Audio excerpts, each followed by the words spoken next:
আমাকে থামতে বলো না। আমি থামতে পারবো না। নমস্কার, আমি তপন আপনাদের সঙ্গে রয়েছি। আমি কেন থামবো বা আপনি কেনই বা থামবেন? জীবনটা কি থেমে যাওয়ার জন্য নাকি? জীবনটা কন্টিনিউ করার জন্য আমরা এখানে এসে উপস্থিত হয়েছি। আমরা যদি জীবনটাকে কন্টিনিউ করতে না পারি, তাহলে তো আমরা জড় পদার্থ। একটা মাটি আর মানুষের মধ্যে পার্থক্যটা কোথায়? মাটি কিন্তু একটা জড় পদার্থ, আর মানুষ একটি প্রাণী।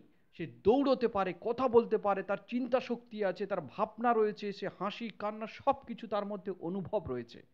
আর এর জন্য মানুষ যে জীবনে অনেক কিছু ভাবতে পারে, অনেক কিছু করতে পারে। জীবনটাকে যদি আপনি ফুল স্টপ লাগিয়ে দিতে চান, সেটাও করতে পারেন।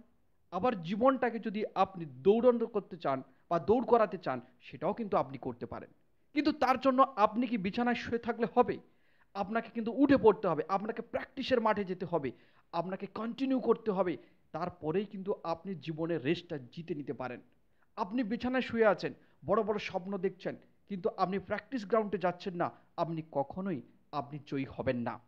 জীবনটা কিন্তু আমাদের রেসের পর্যায়ে, জীবনটা কিন্তু আমাদের রেস ট্র্যাকের মধ্যে ছুটতে হচ্ছে। অনেকে ভাবে সকাল থেকে রাত পর্যন্ত আয়েশ আরাম করে জীবনটাকে কাটিয়ে দেব। আমি ওনাদের বলছি, এটা জীবনের সংজ্ঞা হতে পারে না। জীবনটা তখনই আপনার জীবন্ত হয়ে উঠবে, যখন আপনি আপনার জীবনটাকে গতি প্রদান করবেন, যখন আপনার জীবনটাকে আপনি কম্পিটিশনের মধ্যে নিয়ে যাবেন, যখন আপনি অগ্নি পরীক্ষার মধ্য দিয়ে নিয়ে যাবেন, যখন আপনি সর্বোচ্চ জায়গাটাকে হাসিল করার জন্য মরিয়া হয়ে উঠবেন, তখনই কিন্তু আপনার ভেতরে থাকা যে অংশগুলো অ্যাক্টিভ হয়ে যাবে, এবং আপনার যে দুরন্ত পারফরমেন্স, সেটা দুনিয়ার কাছে পৌঁছে যাবে।